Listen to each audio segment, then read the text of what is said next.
મહેસાણા જિલ્લાના કડી એપીએમસી ખાતે પૂર્વ નાયબ મુખ્યમંત્રી નીતિન પટેલનો સન્માન સમારોહ યોજાયો હતો, જ્યાં તેમને ભાજપ પ્રદેશ ચૂંટણી સમિતિમાં સ્થાન મળવા બદલ અભિનંદન પાઠવવામાં આવ્યા। આ પ્રસંગે નીતિન પટેલે સ્થાનિક સ્વરાજની આવનારી ચૂંટણીઓ અંગે મહત્વપૂર્ણ નિવેદન આપતા જણાવ્યું કે મારો એ સારો નહીં, પણ સારો એ મારોના મંત્ર સાથે ઉમેદવારોની પસંદગી કરવામાં આવશે।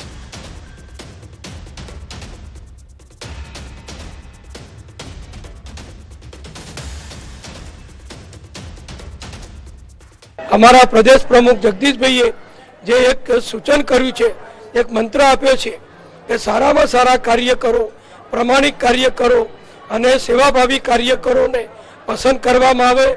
એટલે જ મેં ગઈકાલે કહેલું કે સારા કાર્યકરોને પસંદ કરવા, મારા કાર્યકર નહીં પણ સારા કાર્યકર, કોઈ મારો ઓળખીતો હોય પણ પસંદ કરવાના લાયક ના હોય તો એને પસંદ નહીં કરવાના। તો બીજી તરફ અમદાવાદના જગન્નાથ મંદિર ખાતે પૂર્વ નાયબ મુખ્યમંત્રી નીતિન પટેલ દ્વારા દર્શન કરવામાં આવ્યા। એક્સાઇઝ ડ્યુટી મુદ્દે પૂર્વ નાયબ મુખ્યપ્રધાન નીતિન પટેલનું નિવેદન। રામનવમીના દિવસે વડાપ્રધાન નરેન્દ્ર મોદીએ દેશની જનતાને ભેટ આપી। એક્સાઇઝ ડ્યુટીમાં ઘટાડો થતા જનતાને રાહત મળશે। આપણી ભારત સરકારે પેટ્રોલ ડીઝલ ઉપર જે એક્સાઇઝ લેવામાં આવે છે એ એક્સાઇઝમાં 10 રૂપિયાની માફી આપી છે, એટલે ઘણો મોટો લાભ પેટ્રોલ ડીઝલના ભાવ નહીં વધવાના કારણે કરોડો ભારતીયોને ફેક્ટરીઓમાં વગેરેમાં પણ જે ડીઝલ વપરાય છે, પેટ્રોલ વપરાય છે, એના ભાવ હવે નહીં વધે।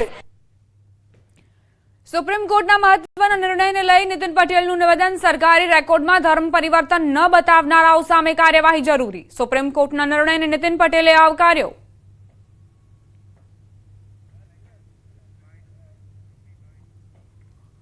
હિન્દુ જે હોય એને જ અનામતના લાભ મળે। દલિતમાંથી, અનુસૂચિત જાતિમાંથી કોઈએ ધર્માંતરણ કર્યું હોય, કોઈ ખ્રિસ્તી બન્યા હોય કે કદાચ કોઈ મુસ્લિમ બન્યા હોય તો એ સ્વાભાવિક એ અનામતનો લાભ મેળવી શકતા નથી। પ્રદેશ ભાજપની મીડિયા ટીમની જાહેરાત। ભાજપ મીડિયા ટીમમાં 7 સહપ્રવક્તાઓની નિમણૂક। સાંસદ ધવલ પટેલનો મીડિયા ટીમમાં સમાવેશ। અશ્વિન બેંકર, જયરાજસિંહ પરમારનો પણ સમાવેશ। ઘનશ્યામ ગઢવી, મંજીભાઈ આહિરનો સમાવેશ કરાયો છે। હેમાલીબેન બોઘાવાલા, શ્વેતાબેન બ્રહ્મભટ્ટનો પણ સમાવેશ। પ્રદેશ મીડિયા સહ ઇન્ચાર્જની પણ જાહેરાત કરાઈ। ઝુબીન આશરા, કલ્પ પટેલનો સમાવેશ કરાયો છે। ભાજપે પોતાના મીડિયા ટીમના 7 સહપ્રવક્તાઓની નિમણૂક કરી છે। સાંસદ ધવલ પટેલનો તેમાં સમાવેશ કરાયો છે। અશ્વિન બેંકર, જયરાજસિંહ પરમાર, ઘનશ્યામ ગઢવી, મંજીભાઈ આહિર, હેમાલીબેન બોઘાવાલા, શ્વેતાબેન બ્રહ્મભટ્ટ અને સાથે જ પ્રદેશ મીડિયા સહ ઇન્ચાર્જની પણ જાહેરાત। ઝુબીન આશરા અને કલ્પ પટેલને તેની જવાબદારી સોંપાઈ છે। સ્થાનિક સ્વરાજની ચૂંટણી પહેલા ભાજપે કમર કસી લીધી છે। મીડિયા ટીમમાં 7 સહપ્રવક્તાઓની નિમણૂક કરી લીધી છે, જેઓ મીડિયામાં પોતાનો પક્ષ રજૂ કરશે, ભાજપનો પક્ષ રજૂ કરશે। સાંસદ ધવલ પટેલનું નામ અહીં સમાવવામાં આવ્યું છે।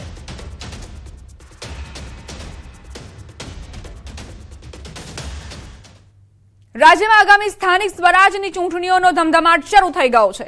ગુજરાત સરકારના વિકાસ કમિશનર હિતેશ કોયા દ્વારા રાજ્યની 34 જિલ્લા પંચાયતોના પ્રમુખ પદ માટે રોટેશન અને અનામત બેઠકોનું સત્તાવાર જાહેરનામું બહાર પાડવામાં આવ્યું।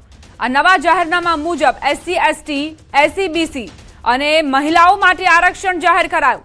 રાજ્યના 3 મુખ્ય જિલ્લાઓ અમદાવાદ, રાજકોટ અને સુરત જિલ્લા પંચાયતનું પ્રમુખ પદ હવે SEBC વર્ગ માટે અનામત રાખવામાં આવ્યું છે, જ્યારે વડોદરા, સાબરકાંઠા અને વલસાડમાં SEBC મહિલા પ્રમુખ બનશે।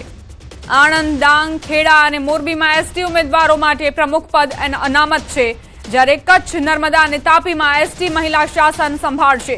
તો દ્વારકાનું પ્રમુખ પદ SC મહિલા માટે અને વાવ થરાદની બેઠક SC ઉમેદવાર માટે અનામત રહેશે। વાત કરીએ હવે સોના ચાંદીના ભાવની, જ્યાં આજે પણ ઘટાડો નોંધાયો છે। સોનામાં 1500 રૂપિયાનો ઘટાડો।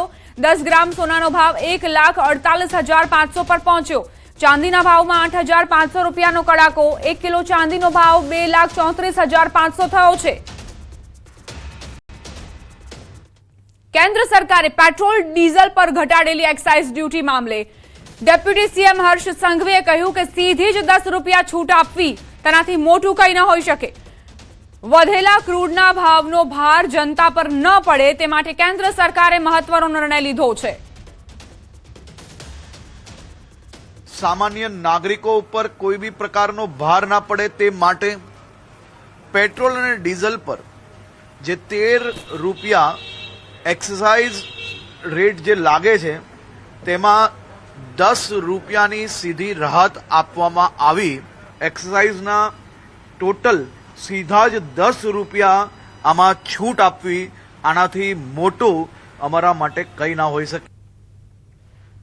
કેન્દ્ર સરકારે પેટ્રોલ ડીઝલની એક્સાઇઝ ડ્યુટીમાં મોટો ઘટાડો કર્યો. પેટ્રોલની એક્સાઇઝ ડ્યુટી 10 રૂપિયા ઘટાડી છે, જ્યારે ડીઝલની એક્સાઇઝ ડ્યુટી 0 કરવામાં આવી છે, જેનાથી નાગરિકોને મોટી રાહત મળશે.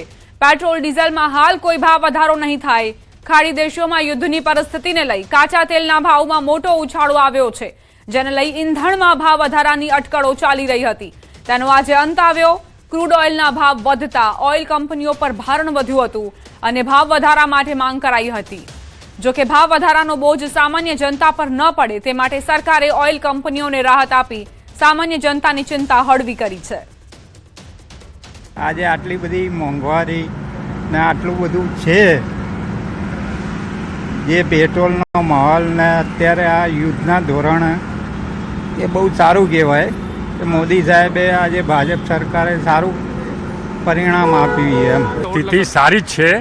ગવર્મેન્ટની સ્થિતિ, ગવર્મેન્ટે આ પેટ્રોલનો સારો સ્ટોક કર્યો છે. આજે બી પેપરમાં આવ્યું છે કે 60 દિવસનો સ્ટોક છે ઇન્ડિયામાં ચાલે એવો. તે છતાં બી પબ્લિક આખો ગાડરિયા પરવાની માફક પેટ્રોલ પંપો ઉપર લાઈન લગાવી દે છે. अच्छा फैसला है जो कम किया है, थोड़ा सा राहत मिलेगा कॉमन मैन को. सब कॉमन मैन के लिए अच्छा है. पेट्रोल में कमी है तो उनका थोड़ा खर्चा कम हो जाएगा. રાજકોટના જામકંડોરણામાં સ્કૂલ બસ અને કાર વચ્ચે અકસ્માતની ઘટના. લેવા પટેલ કન્યા છાત્રાલયની બસ કાર સાથે અથડાતા અકસ્માત થયો. સ્કૂલ બસમાં સવાર 2 વિદ્યાર્થીઓને ઈજા પહોંચતા સારવાર માટે હોસ્પિટલમાં ખસેડાયા. પોલીસે ઘટના સ્થળે પહોંચી તપાસ શરૂ કરી છે. અમદાવાદ શહેરમાં આરટીઈ હેઠળ પ્રવેશ પ્રક્રિયા 4 એપ્રિલથી શરૂ થશે. 17 એપ્રિલ સુધી આ પ્રવેશ પ્રક્રિયા હાથ ધરાશે. આરટીઈ હેઠળ ઓનલાઈન અરજી કરી પ્રવેશ મેળવી શકાશે. શહેરની 1343 જેટલી ખાનગી શાળાઓમાં 25% હિસાબે પ્રવેશ આપવામાં આવે છે. 14,000થી વધુ બેઠકો પર પ્રવેશ પ્રક્રિયા હાથ ધરાશે. 6 લાખથી ઓછી આવક ધરાવનારને આરટીઈ હેઠળ પ્રવેશ આપવામાં આવે છે. ખોટી આવક દર્શાવનાર સામે કાર્યવાહી કરવામાં આવશે. સાથે જ બાળકનો પ્રવેશ પણ રદ થશે.